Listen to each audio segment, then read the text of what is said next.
I still remember the first time I saw the line. 8 a.m., Midtown Manhattan, outside a glass building that looked like it could slice the sky in half. People stood there, clutching coffee cups, rehearsing something under their breath. I thought they were waiting for job interviews. I was wrong. They were waiting to destroy a man, and they were getting paid $5,000 to do it.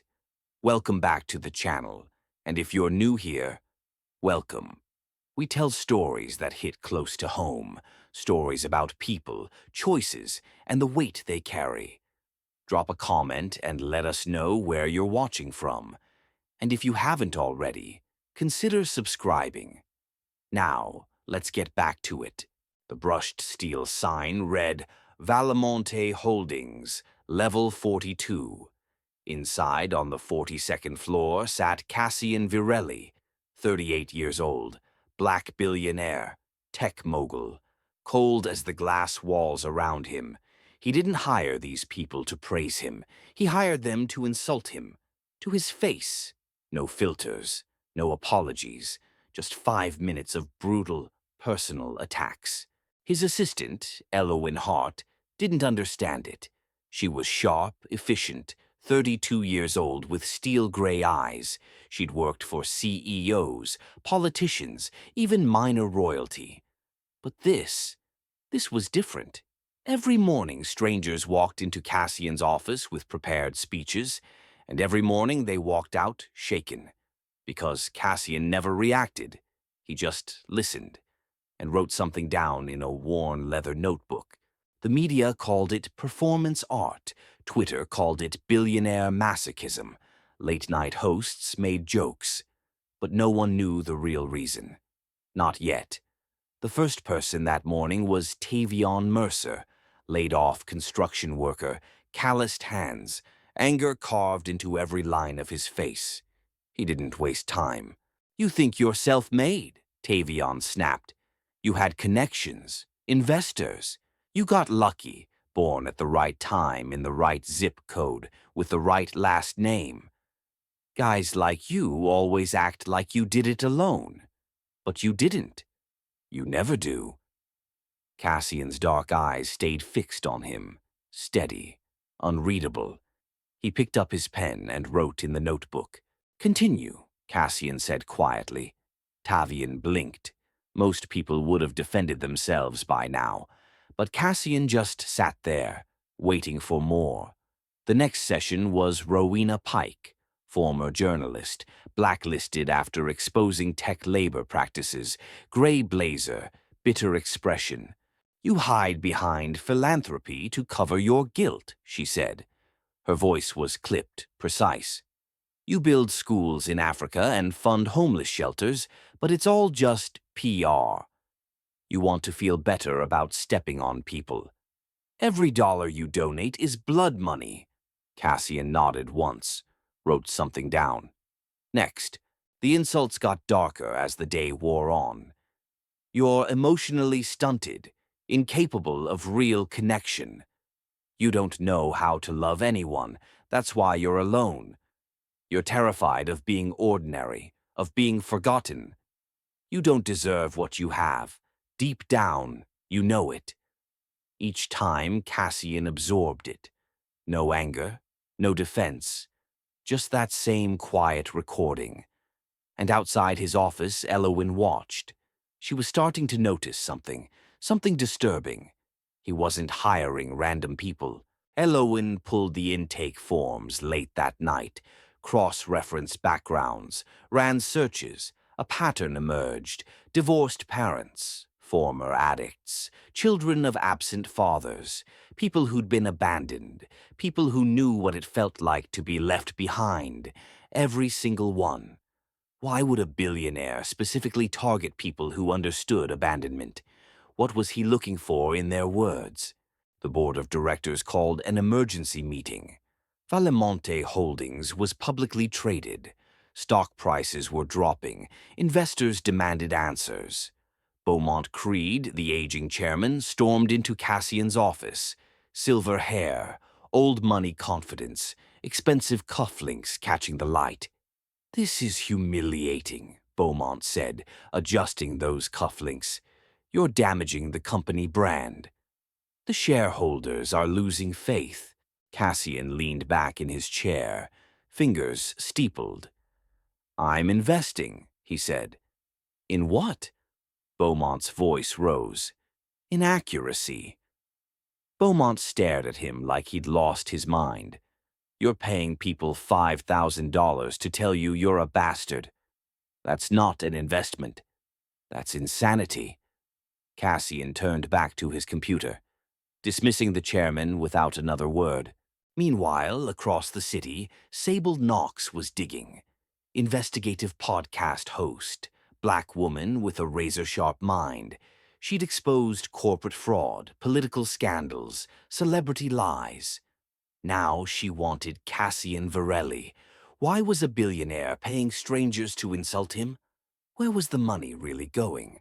Why the NDAs? She started with former participants. Most refused to talk. The NDAs were ironclad, but one man agreed to meet. Marcus, a coffee shop in Brooklyn. He stirred his coffee nervously, hands shaking slightly. It was the weirdest 5 minutes of my life, he told Sable. I said terrible things. Things I'd never say to anyone. And he just took it. Like he wanted to hear it. Sable leaned forward. Did anything happen after? Marcus hesitated. His eyes dropped to his cup. 2 weeks later, Marcus said quietly, my daughter's medical bills were paid. All of them. Anonymously. Sable's eyes narrowed. She started following the money. Shell companies, anonymous foundations, all connected to Cassian Varelli. Every participant had their debts cleared within weeks. Medical bills paid, mortgages forgiven, addiction treatment funded, college tuition covered. But why the public humiliation? I couldn't make sense of it either. A billionaire paying to be destroyed, then secretly saving the people who destroyed him. What kind of punishment was that? What kind of guilt drives a man to manufacture his own suffering? The answer was in that notebook, the one Cassian carried everywhere, the one he wrote in after every session. And one night, Elowen found it. She stayed late, telling herself it was paperwork, but that was a lie. She was curious. The office was empty. Cassian had left the door unlocked. The notebook sat on his desk. Worn, creased from months of use. Her hand trembled as she reached for it. She opened it. 2 columns on every page. Left side, the insults, word for word. Right side, names. Not the participants' names, different names. Dorian Varelli, Mara Varelli, Jalen Varelli. Elowen's breath caught in her throat. Those were Cassian's siblings. She pulled out her phone with shaking hands, searched frantically. Articles appeared, headlines from years ago. Tech mogul cuts funding to mother's housing project. Varelli family torn apart over business decision. The pieces started falling into place, each one more devastating than the last. Cassian's startup had nearly collapsed 6 years ago, investors pulling out, bankruptcy looming. To save it, he cut funding to a community housing project, his late mother's project. It housed low-income families, including his own relatives. His younger brother Dorian lived there, fighting opioid addiction, trying to get clean. When the funding disappeared, Dorian went public. The confrontation happened on the steps of the housing project. News cameras everywhere. Dorian, 26 years old, stood in front of his older brother. You're a sellout, Dorian shouted. A traitor. Mom would be ashamed of what you've become. Cassian stood there, silent, taking it. The cameras captured everything. After that day, they never spoke again. Cassian sent money. Dorian never cashed the checks. 2 years later, Dorian died. Opioid overdose. Shelter bathroom. Cassian was in Singapore when he got the call. Finalizing a merger. 60,000 jobs depended on it. He stayed. Finished the deal. Never made it to the funeral. The media destroyed him for it. Billionaire too busy to mourn brother. Twitter exploded. His sister Mara gave one interview. Just one. Take a minute and subscribe if you haven't already. This story gets deeper. Cassian chose his empire over his family, Mara said on camera. Her voice was cold, final. He always does. The interview went viral. Cassian never responded, never defended himself, just disappeared into his work. Built Vallemonte into a billion-dollar empire, donated millions to charity, and started listening to the voicemail. The last one Dorian ever left him. Every night for 2 years, Cassian played it. Lying in his penthouse, staring at the ceiling. Dorian's voice, slurred and desperate. You think you're better than us, Cass. You think money makes you untouchable. But you're empty. A hollow shell in an expensive suit. You're terrified of feeling anything real. The words carved into him, night after night. But grief dulls over time. The pain became manageable, almost comfortable. The words started losing their sting, and that terrified him more than anything, because if the guilt faded, if the shame dulled, he'd forget Dorian entirely. Forgetting would be the final betrayal. So he found another way. He paid strangers to recreate it, to say what Dorian said, to keep the wound open, to make sure it never healed. Elowen understood now. Standing in his empty office, holding that notebook, every insult he collected matched something from that voicemail. Emotionally stunted, Dorian said it. Incapable of love, Dorian said it. Terrified of being ordinary, Dorian said it. He was building an archive of his brother's hatred, paying people to resurrect it, again and again. Because pain was the only connection he had left. Sable Knox got the voicemail 3 weeks later, a source who worked at the phone company. She sat in her studio, headphones on, and pressed play. Dorian's voice filled her ears, broken, angry, desperate. You don't know how to love anyone. That's why you're alone. That's why you'll always be alone. The recording ended. Sable sat in silence. Everything made sense now. She released the exposé on a Thursday morning. The episode was titled The Billionaire's Grief. Within hours, it went viral. Millions of downloads. The world braced for another billionaire scandal, another takedown. But something different happened. People understood. The insults weren't about ego. They were about memory, about keeping someone alive the only way he knew how. Twitter shifted overnight. Threads analyzing grief and loss. People sharing their own stories of guilt. Op-eds about the cost of success. Support groups for addiction reached out to Cassian, asked if he'd speak at events. The line outside level 42 disappeared. No more sessions, no more strangers. For the first time in months, Cassian sat alone in his office. Complete silence. The silence was worse than the insults. I realized something sitting there. The punishment was never the words themselves. It was avoiding forgiveness, choosing pain over healing because healing felt like abandonment, like erasing Dorian from existence. But pain wasn't memory. Pain was just pain, and I'd been confusing the two for years. That afternoon, Cassian drove to the cemetery. He hadn't been there since the burial. Couldn't face it. Gray sky overhead, cold wind cutting through his coat, dead leaves scattered across the paths. He walked slowly, reading names on stones. Finally found it. Black granite. Simple. Just a name and dates.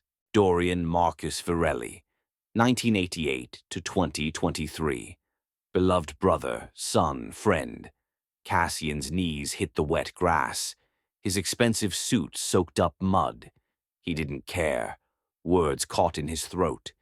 I kept hiring people to say what you said, he whispered. His voice cracked.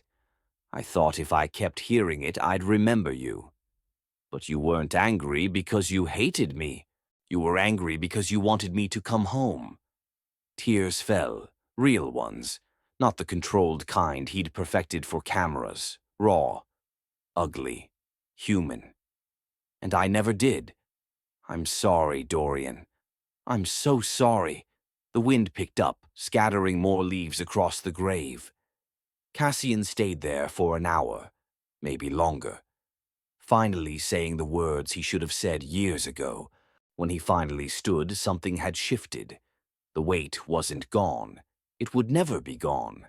But it felt different, lighter somehow. He walked back to his car slowly, hands in the pockets. The notebook was still in his office, still filled with all those carefully catalogued insults. But he didn't need it anymore. He knew what came next. 6 months passed. Level 42 transformed completely. The sleek corporate office became something else. Construction crews worked around the clock. Glass walls remained, but the interior changed. Warm colors replaced cold steel, comfortable chairs instead of intimidating leather. Therapy rooms where the insult chamber used to be. The sign outside the building was replaced. Simple bronze letters. The Dorian Initiative. No press conference, no ribbon-cutting ceremony. Just a plaque in the lobby. Dorian's name engraved in bronze. Below it, a single line. In memory of those we lost too soon, and in hope for those still fighting. Cassian stood there the morning it was installed, ran his fingers over the letters. His brother's name, permanent now, remembered not through pain but through purpose. Elowen stayed on as director. She understood the mission now, understood everything. Grief counseling, addiction recovery, family reconciliation services, all offered free of charge, funded entirely by Cassian. The same money that once paid for insults now paid for therapists, social workers, medical staff, people who actually helped instead of hurt. The first clients started arriving, people broken by loss, fighting addiction, families torn apart. Each one walked through doors where strangers once lined up to destroy a man. Now they came seeking healing. Cassian met with many of them personally, not as a billionaire, not as a CEO, just as someone who understood. If you're still here, take a second and subscribe. This is almost over. One afternoon, a young man came in, 23 years old, trembling hands, hollow eyes that Cassian recognized immediately. Addiction. His sister sat beside him, holding his hand tight. She'd made the appointment, begged him to come. "This is my brother, Devin," she said. Her voice shook. "He needs help." Cassian saw Dorian in that young man's face.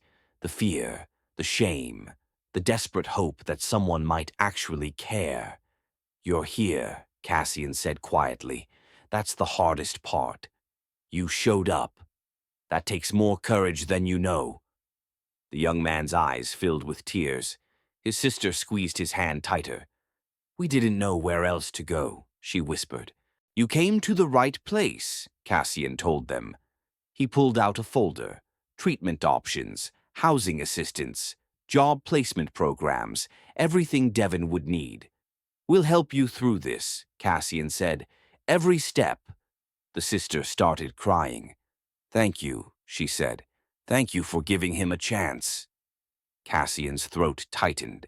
"I thought of all the chances I'd wasted with Dorian. All the calls I didn't return, all the times I chose a meeting over family, all the checks I sent instead of showing up. Money was easier than presence. Success was easier than vulnerability. And by the time I learned the difference, it was too late. But maybe it wasn't too late for Devin, for his sister, for the hundreds of others who'd walk through these doors. We all deserve a chance," Cassian said softly. "Sometimes we just need someone to believe we're worth it." Devin nodded, wiping his eyes. His sister hugged him. They left with appointments scheduled, a treatment plan in place, hope in their eyes. Cassian watched them go through the glass walls. the same walls where he'd once sat and absorbed hatred. Now they framed something different. Redemption wasn't too strong a word. That evening, Cassian sat alone in his office. The city lights glittered below like scattered diamonds. He opened his desk drawer. The leather notebook sat inside. Worn spine, creased pages, months of carefully catalogued pain.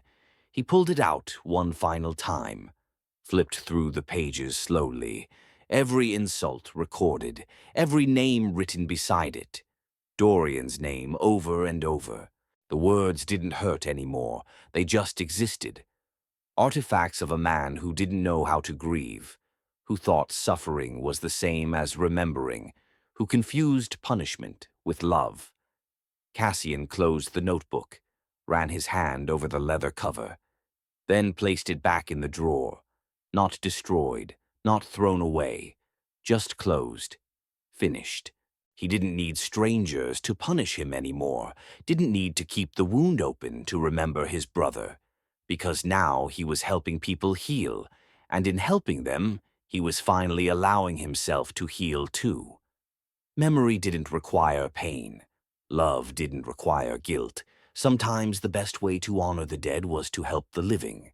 Dorian would have understood that. Maybe he would have even been proud. Sable Knox released a follow-up episode, The Billionaire's Redemption. She interviewed people helped by the Dorian Initiative, Devon and his sister, Marcus, whose daughter's medical bills had been paid, a mother who got her son into rehab, a family that avoided eviction. Each story was different, but they all had one thing in common: a second chance. The initiative expanded. More cities, more people helped. Cassian kept a low profile, no interviews, no public appearances. He let the work speak for itself. Elowin ran the daily operations. Cassian focused on funding and strategy. But every few weeks he'd meet with someone personally, someone like Devon, someone fighting the same battles Dorian lost. 1 year later, Cassian returned to the cemetery. Same path, different season, spring now instead of winter, flowers blooming around the graves. He knelt at Dorian's headstone again, but this time he brought something, a folder. Inside were letters, dozens of them, from people the Dorian Initiative had helped. Letters thanking Dorian, even though they'd never met him. "They don't know you," Cassian said to the stone, "but your name gives them hope. Your story reminds them they're not alone. You're helping people, Dorian. Even now." A breeze moved through the cemetery, rustling leaves on the trees. Cassian smiled, a real smile, the first one in years that didn't feel forced. He stood, placed the letters against the headstone. "I'm not asking for forgiveness anymore," he said. "I'm just trying to do better." If this story meant something to you, hit that subscribe button. Drop a comment and let us know what you think. Share it with someone who needs to hear it. These stories matter because you make them matter. We'll see you in the next one. Stay connected.